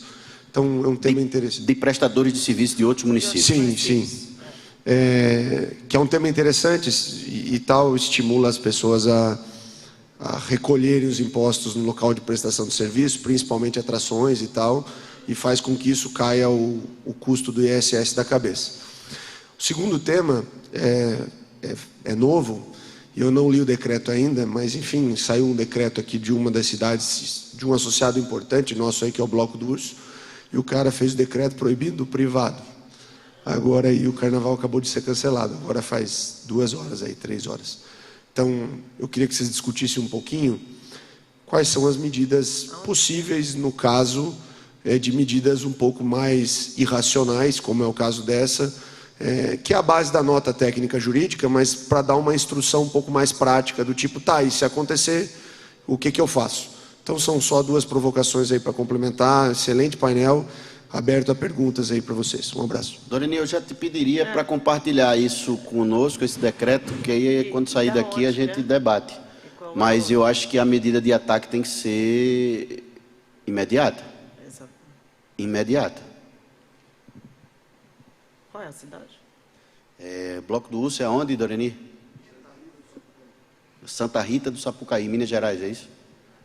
Eu acho que tem que analisar a justificativa do decreto, né? Justificativa, Se é que tem alguma. exatamente. E aí eu vejo dois caminhos aqui sendo objetivo. O primeiro é o enfrentamento ao poder público, ou seja, ir ao encontro do poder público e dizer por quê, me explique isso aqui. Isso. Sim. Fundamente, talvez até provocar o poder público formalmente para que ele dê as justificativas do decreto. Ele vai dizer, não, ele vai se enrolar. eu estou fazendo isso porque na Inglaterra teve mais mortes esse mês. Sem nenhum precedente. O objetivo, na minha opinião, seria formar uma prova que pudesse ser usada para provocar o judiciário. E outra, saber do associado se hoje ele pode fazer o evento. Porque se hoje ele pode fazer o evento, é mais irracional ainda. Exatamente. Né? Se ele pode fazer 31 de janeiro, vira mais irracional ainda. E aí, porque a passagem do vírus, o avião é só dia 2 que ele vem? Um negócio... tem data marcada. Naquele período você não pode. Por que naquele período? Então, quanto mais subsidiar isso, mais forte vai vir a mídia judicial. E a vantagem de ter mais de 2 meses é poder trabalhar isso com alguma paciência, e não de um dia para o outro, como normalmente essas coisas surgem para nós, né? Então, assim, eu peço até o associado, se tiver, do Bloco do Urso, que depois a gente sente aqui embaixo, converse, a gente fica à disposição, total, tá? E, Doreni, respondendo a sua pergunta, quando eu levantei esse tema para o debate sobre o ISS, que outras categorias têm, né, como a construção civil, era justamente para a intervenção do nosso setor, junto aos órgãos competentes, solicitando esse benefício para todo o setor, e não só especificamente numa cidade, e serve isso como um precedente, sim, para que nós começamos essa análise, iniciar essa análise para beneficiar todo o setor, não só na redução que já está sendo pleiteada pela ABRAP, né, para 2%, nas cidades que são 5%, que legalmente, não sei se todos sabem, a gente não pode reduzir menos que 2%, então é de 2% a 5%, mas a gente consegue sim trazer esse benefício que usando como espelho construção civil, abater todas as cadeias na produção pelo pagamento dos seus prestadores, o que é uma coisa inteligente, porque você cobra do seu prestador o pagamento dele, para que no final você consiga ter um pagamento menor. Isso é um ponto importante. Só um esclarecimento, Doreni e Ney, eu acho que, se eu não estou esquecendo, é nele, né? Se eu não estou enxergando mal. Lá na Bahia, eu acho que foi, ainda projeto, né, Ney? Já passou. Então foi fantástico, porque na Bahia ele reduziu a alíquota e ainda a gente conseguiu reduzir a base de cálculo. Isso, Daniel. Isso, Daniel. Pegando a palavra de sua colega aí, me perdoe, esqueci o nome. Doutora Mara. Em Salvador, na Bahia, nós produtores, né, membros da ABRAP local, nós fizemos junto ao poder público, primeiro na Câmara, mas a Câmara não determina dispensa de receita, mas fomos ao prefeito e a gente fez um pacote, conseguiu aprovar uma PERSE municipal. Sim. Praticamente isso. A gente pediu, nós já tínhamos 3% de ISS, passou para 2%, que é o mínimo na realização, né, federal, o que o seu colega ali acabou de falar. Nós conseguimos abater, antigamente você tinha uma receita bruta e você abatia 5% do total. Agora, com a construção civil, com a área médica também, nós conseguimos abater o ISS dos prestadores de serviço e a gente não abate do total, do bruto. Agora a gente desconta esse ISS pago. E uma terceira item, foram 5, mas estou lembrando aqui mais importantes. Salvador era a cidade que mais pagava taxas para evento, o maior índice de taxas para evento, e a gente conseguiu, propôs ao prefeito, a Bruno Reis, ele acatou, a pagar uma taxa única, ou seja, vigilância sanitária, que é municipal, taxa de transporte, SET, que a gente paga, taxa de abertura de processos de alvarás. Então, hoje a gente juntou tudo isso e se paga uma taxa única. Inclusive pedimos isenção dessa taxa durante o período da retomada aí.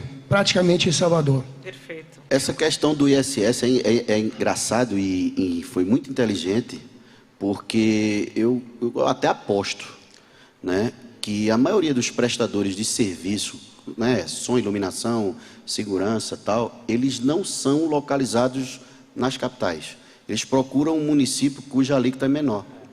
Então, isso favorece também, porque assim, é um pouco ruim para aquele prestador que está na capital, porque eu não vou conseguir abater. Mas a maioria, se não todos, estão fora do município. Então, a redução da base de cálculo com as retenções de ISS, prestadores de outro município, inclusive, é bom ressaltar, porque CEPOM, todo mundo, os artistas, eu tinha que inscrever em todo lugar que tinha CEPOM, para não ter retenção na publicidade e tal, não sei o quê. Foi declarado inconstitucional, amém, que é um absurdo, né? Aqui em São Paulo tinha, no Rio de Janeiro tinha, Curitiba tinha, todo lugar tinha. E é um absurdo, que é o cadastro para prestadores de outros municípios. Isso aí não existe mais. Então, se você... O ISS, só para explicar, ele tem duas sistemáticas, né? A regra geral, o ISS é devido no local de estabelecimento, ou as exceções são algumas atividades, o ISS é devido no local da prestação de serviço. No setor do entretenimento, a gente pode enquadrar como prestadores de som, iluminação, Easy Floor, LED, as bandas, a maioria, né? Então, tudo isso, você exige a nota fiscal, retém o ISS para recolher no município do local do show, e esse valor que você reteve, você consegue jogar na sua base de cálculo, vai reduzir bastante o ISS devido pelo produtor, que é o ISS próprio da venda de bilhete, né? Daniel, a gente mostrou também a Secretaria Cefaz do município de Salvador que a informalidade iria acabar, porque os próprios produtores iam pedir as notas e foi com esse argumento que a gente fez com que o prefeito e a secretária da Fazenda do município contemplasse esse nosso pedido. Está trabalhando para eles. Está trabalhando para eles. Exatamente. Essa é a ideia. Só mais uma questão. O seu colega da minha entrada, doutor Marcos, nós assinamos há 2 anos atrás a questão da adesão do processo e sugerir que se faça uma nova lista dos novos associados para adesão do processo e ser capitaneado por você aí, Daniel. Uma nova lista, abrir uma nova lista para quem quiser participar dos novos que não entraram, que estiveram aqui. Perfeito. Tá bom? Só uma sugestão. Perfeito. Rapidinho só, achei o decreto de Santa Rita do Sapucaí, que é o decreto publicado hoje de manhã, é de hoje mesmo. E fundamento, só para vocês terem uma ideia, 3 fundamentos, basicamente, que 20% da população não está vacinada por questões de não eletividade ou opção pessoal, considerando o risco potencial do número de aumento de casos em face das incertezas com relação à nova variante, risco potencial, e aí considerando que o aumento do número de casos poderá provocar necessidade de suspensão de atividades presenciais de ensino, aumentando os riscos cognitivos e alimentares dos estudantes da rede pública e privada. Essas são as justificativas do decreto. Ele só ressalva o funcionamento de bares e restaurantes, mas proíbe todas as atividades no Ano Novo e Carnaval. A gente tem que debater isso aqui com calma, mas salva de palmas. É aquilo que a gente conversou agora há pouco, é o tipo de norma que não se sustentaria, é o medo do agente público. É baseado no incerto. Mais alguém? Mara.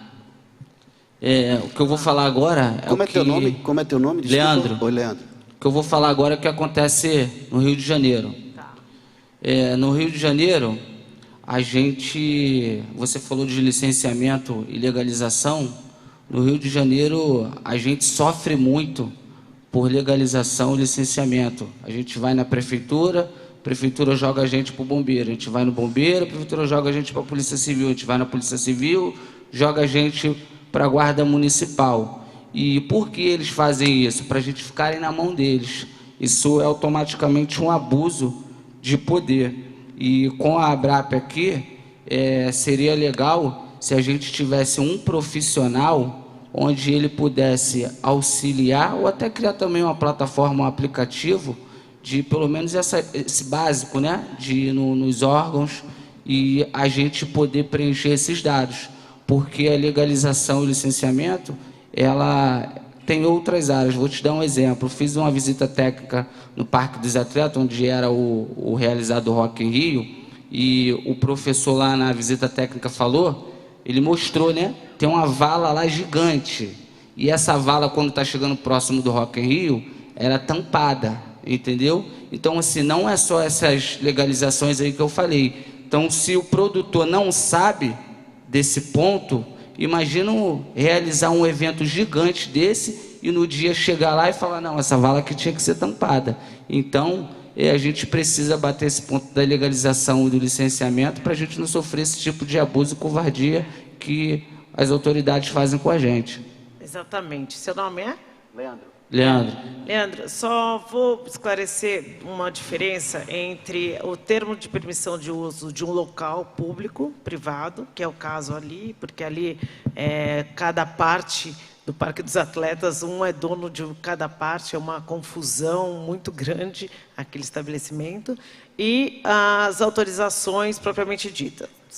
A Prefeitura do Rio de Janeiro, ele criou esse sistema, que é até por um aplicativo mesmo, que você consegue licenciar o seu evento online 100%. Porém, ele exige a anuência da Polícia Militar, a anuência da Polícia Civil e o AVCB.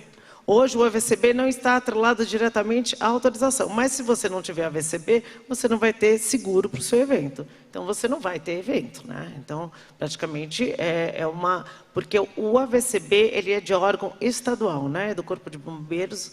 Então ele é feito pelo governo estadual. E o governo municipal é que faz a licença do seu evento, tá? Mas é como eu falei, não adianta. O procedimento de licenciamento, basicamente, ele está muito claro, ele é muito fácil, ele é muito simples e qualquer um pode fazer. Porém, aí é que está.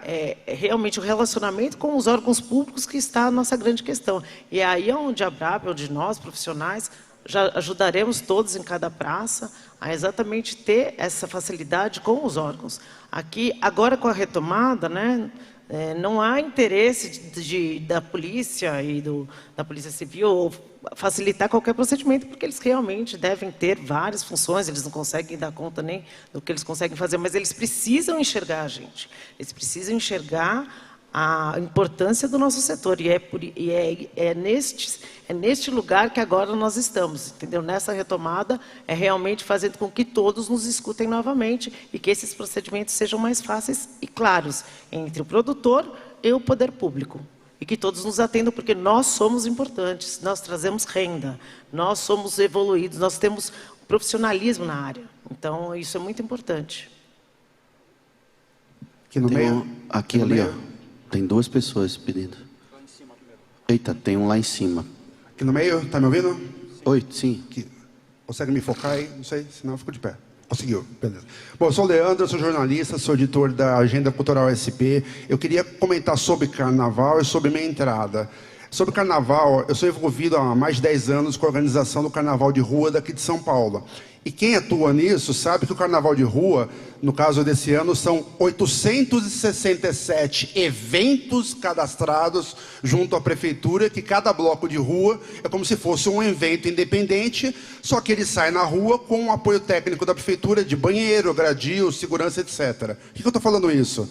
O que tem ocorrido nas cidades do interior são as prefeituras tirando o corpo fora, cancelando o carnaval no papel, para que ela não tenha o gasto técnico de colocar banheiro, gradil, segurança, etc. O que é um absurdo, porque isso reverte para o promotor de evento do bloco gratuito de rua esse custo, que é o custo de banheiro, gradil e segurança que as prefeituras normalmente cobriam. E aí acaba tendo uma situação que assim, é uma situação política, né? Você está tendo, na verdade, em várias prefeituras que foram eleitas ano passado, com alguns discursos questionáveis, não vou entrar aqui na parte política, mas faz parte do bloco do discurso ser contra festas populares como o carnaval. Só que isso aí reflete também na festa, entre aspas, não popular, mas particular, do produtor de evento, que também faz evento no carnaval. rebate do outro lado. Então, eu acho que assim, a gente tem que fazer dois enfrentamentos.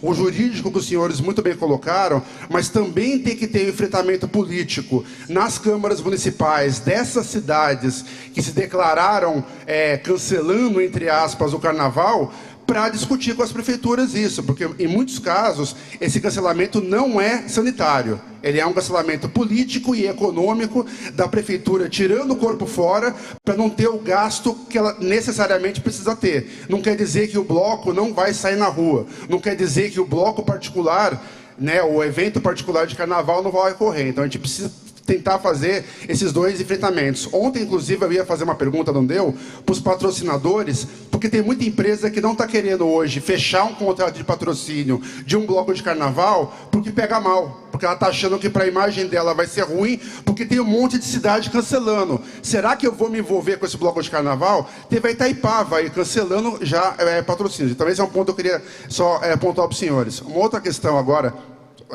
que é sobre minha entrada, eu queria só fazer um comentário rápido, que é assim, por editar a agenda cultural, a gente recebe, né, declarações dos dois lados, tanto de promotor de evento, que a gente tem uma relação muito boa, como do público. Na época que teve o cancelamento do Lollapalooza, ano passado, a gente recebeu muita mensagem falando sobre a questão da devolução. E eu recebia tanto a situação do jovem de boa situação econômica, que simplesmente estava buscando direito, mas também tinha o jovem pobre que juntou dinheiro por meses para ir para aquele Lola, e depois ele fala, poxa, eu estou sem emprego agora, eu vivia de evento, meus trabalhos acabou, e eu quero muito receber esse ingresso de volta, porque eu preciso de dinheiro para comer. Então são os dois lados da moeda, né? Eu acho que a gente tem que também avaliar. E quando a gente fala de minha entrada, acabei tendo essa situação. Eu entendo o lado dos promotores perfeitamente, mas a gente precisa entender que lá na ponta, no circo da cidade pequena, no cinema que não é da rede Cinemark, em outros locais que aplicam uma entrada, o simples fato de você ter duas categorias de ingresso, o pai paga inteira e os filhos ele paga meia, isso faz com que a família vá até aquela atividade cultural. Se todo mundo pagar o mesmo valor, isso nunca vai ocorrer, ou isso vai deixar de ocorrer, né? Então a gente tem que lembrar, tem que olhar os dois pontos. Eu entendo a discussão dos promotores de evento, entendo o lado dos promotores, mas eu acho que é importante a gente conseguir construir mais painéis qualificados como esse, ouvindo também a outra ponta, né? Trazendo um representante aqui, no caso da UNE, da UMES, trazendo um representante de produtores culturais de periferia e de eventos baratos, porque é muito fácil você colocar os argumentos pensando no ingresso do Rock in Rio, pensando no ingresso do Lollapalooza, certo? Mas a gente tem que lembrar que a minha entrada, ela envolve também o ingresso do circo lá da periferia da cidadezinha de 10 mil habitantes, envolve o cinema que não é de rede, e são realidades diferentes, que não tem nada a ver com a realidade do produtor do Lollapalooza, etc. Então só queria, eu sei que isso é polêmico, mas eu queria deixar esse ponto para vocês comentarem, que eu acho que a gente precisa abordar isso também antes de fazer apenas a tratativa jurídica. Obrigado. Oi, Leandro, tudo bem? Eu vou te responder agora não como advogado, tá? Como produtor. Concordo com tudo que tu está dizendo, que no circo tem que chegar a minha entrada. E aquela família, para chegar no circo, muito provavelmente usou um ônibus. E muito provavelmente ela usou, lá minha terra chama Vem Trabalhador. Mas que o Estado subsidiou o ônibus. Você não pode chegar para o dono do circo, que precisa armar aquela tenda, e fazer com que ele receba menos e saia no prejuízo naquele evento e o Estado não enxergue ele. O que se está discutindo aqui não é o direito à minha entrada, é de quem é essa conta. A conta não é nossa. Em nenhum evento, você não pega voo apresentando carteira de estudante e entrando com meia. Nem compra livro. Não compra livro. Só o entretenimento tem a minha entrada que ele paga a conta. É esse o princípio da discussão. Não estou discutindo. Então eu estava ali, lá embaixo a gente estava conversando de que, olha, existe sim um problema na emissão de carteira de estudantes no país. Isso é fato, tá? Existem sim categorias de estudantes que não precisavam de minha entrada. A gente estava colocando lá estudantes de especializações, pós-graduações, que já têm emprego. Então, o que a gente está discutindo, e aí eu estou falando não como advogado, é que essa conta não é minha, Está lá na Constituição da República que todo brasileiro tem direito à cultura e lazer. Mas isso é dever público. Isso é dever público. Podia é tão fácil. Até 100%, é nem tão 50%. fácil. Podia eu pego a subsidiar 100%. lista dos ingressos de meia entrada, contabilizo aquilo, valido e compenso do tributo que tem que pagar do meu imposto. Contrapartida. Simples. Mas ninguém quer pagar, quer jogar na conta do produtor. Isso é que a gente se insurge. Isso é que não dá para entender. Porque é só com o entretenimento. Se me apresentar um outro segmento que paga a conta da minha entrada sem ser subsidiado, eu mudo meu discurso na mesma hora. Nós não estamos discutindo com o nosso público, nós estamos discutindo com o governo. Exatamente. Exatamente. A construção da tese e a aprovação da ABRAP foi um dos elementos essenciais, foi que não se discutia a meia entrada, não se discute os beneficiários da meia entrada. A única discussão que está nessa ação judicial da ABRAP é de quem é a conta. Então, o menino esse que necessita e que vai ao circo no interior continuará indo. Nós não estamos fazendo nada contra isso. Agora, a União que criou esse benefício justo e necessário vai pagar a conta para o dono do circo, porque ele não pode ser penalizado. Como todos os outros setores fazem, né, Isso. Dr. Marcos? O transporte público, ProUni, todos esses outros setores, eles têm uma contrapartida.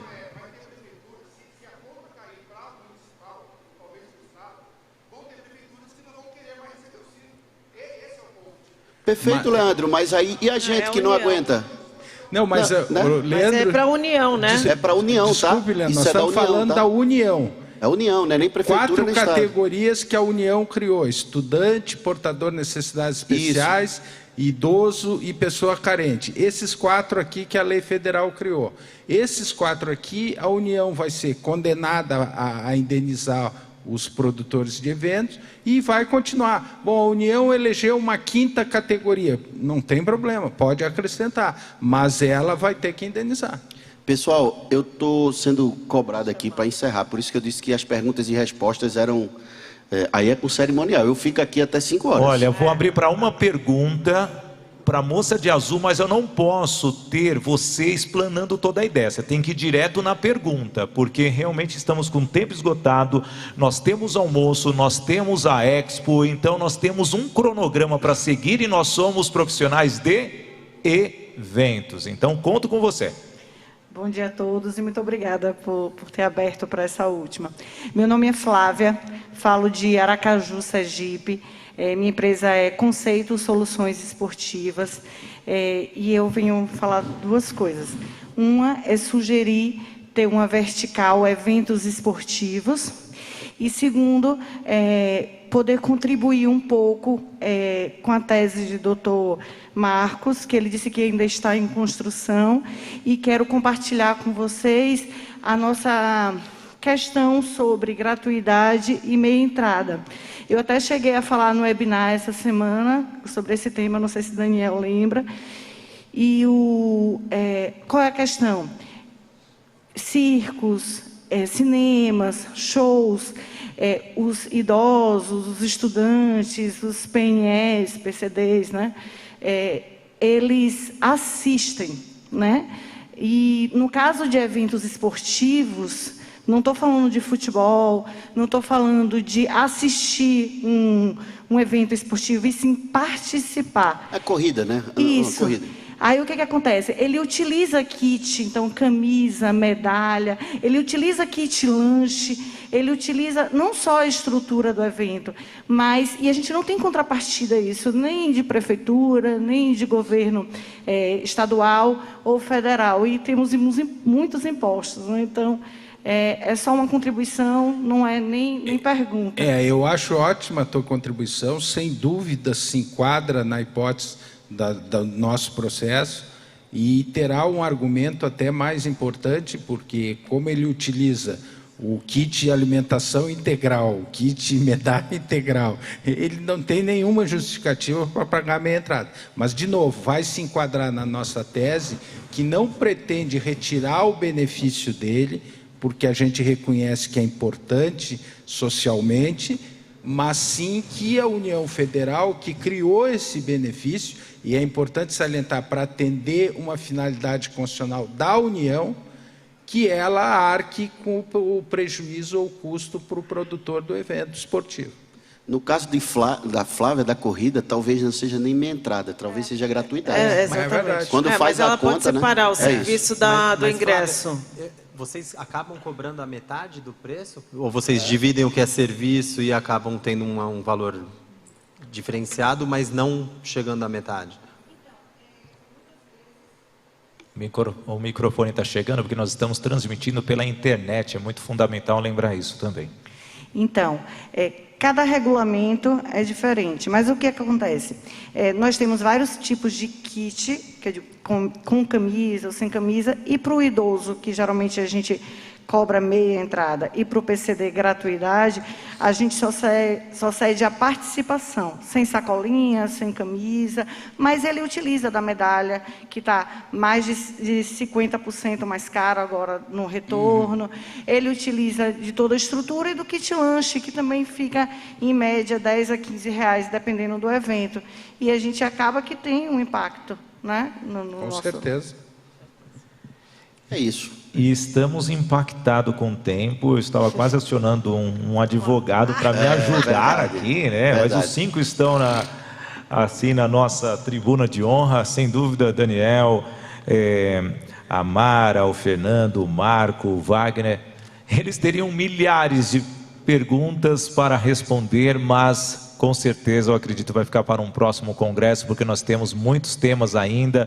Muito obrigado a vocês. Antes de vocês se despedirem, antes de vocês se levantarem também, alguns recados. Primeiramente, quero agradecer a Pleno Locação, a LPL, a Gabi Som, a Fila em Eventos, a LS Pro, FC Max, LC, a Link Grades, Caprimar, a Achei Aqui Eventos, a AP63, também as produções de Roger Paes, Fernando Buba, Natália e Pamela Herrera. O nosso muito obrigado por vocês apoiarem o nosso evento. Lembro a vocês que às 14 horas estamos de volta. A nossa Expo já está funcionando desde as 12 horas. Peço para vocês visitarem assim com todo o carinho e apreciarem o trabalho de todas as pessoas. E vocês postando fotos, coloquem as hashtags que nós já anunciamos e deixamos aqui na tela, que são as hashtags ABRAP, CBPE 2021 e Congresso ABRAP 2021. Para os nossos palestrantes, o nosso muito obrigado e uma salva de palmas. E nos encontramos a partir das 14 horas. Até daqui a pouquinho. É isso aí, você